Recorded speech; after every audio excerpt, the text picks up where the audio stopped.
చీపురు విషయంలో ఇలాంటి తప్పులు చేయకండి, చేస్తే దరిద్రమే. నిద్ర లేచిన వెంటనే గృహిణీలు మొదట చేసే పని ఇంటిని శుభ్రం చేయడం. మహాలక్ష్మి స్వరూపంగా భావించి చీపురుతో ఇల్లంతా శుభ్రం చేసిన తరువాత ఆ చీపురుని ఓ మూలన పెడతాము. అయితే ఈ చర్య ఇంట్లో చాలా విషయాలపై ప్రభావం చూపిస్తుందని మీకు తెలియదు.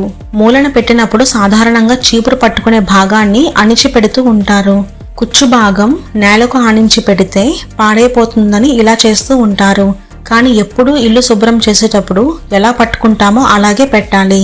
పైగా చీపురు కట్టను నిలబడితే దరిద్ర దేవతకు ఆహ్వానం పలుకుతున్నట్లే అని చెబుతారు. అవసరానికి మించి చీపురు కట్టలను కొనుక్కొని ఇంట్లో నిల్వ చేయకూడదు. ఈశాన్యం, ఆగ్నేయం వైపు కాకుండా నైరుతి, వాయువ్య మూల ఎవరికి కనిపించకుండా పెట్టాలి. ఇంటిని శుభ్రం చేసేటప్పుడు చీపురుని పట్టుకొని శివాయ నమః అంటూ శుభ్రం చేస్తే శనీశ్వరుడు ఆ ఇంటిలో నుంచి బయటికి పోతాడని చెప్తారు.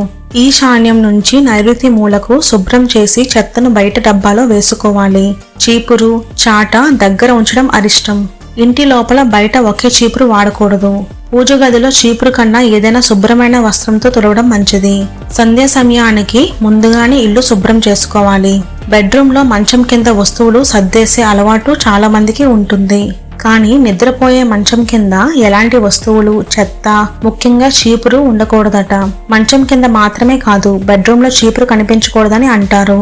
అలాగే పాడైపోయిన చీపురుతో ఇంటిని శుభ్రం చేయకూడదు. అదే విధంగా సూర్యాస్తమం అయిన తర్వాత ఇంటిని ఊడవకూడదు. ఒకవేళ ఊడ్చినా చెత్తను మాత్రం బయట పడేయకూడదు. చీపురును ఎట్టి పరిస్థితుల్లో బహిరంగ ప్రదేశాల్లో ఉంచకూడదు. ఏదైనా మూల ప్రదేశాల్లో మాత్రమే పడుకోబెట్టాలి. అలాగే మీరు ఇంట్లో చీపురుతో శుభ్రం చేసుకున్నాక ఏ మూలన చీపురు పెడుతున్నారో కింద కమెంట్ సెక్షన్లో తప్పకుండా తెలియజేయండి.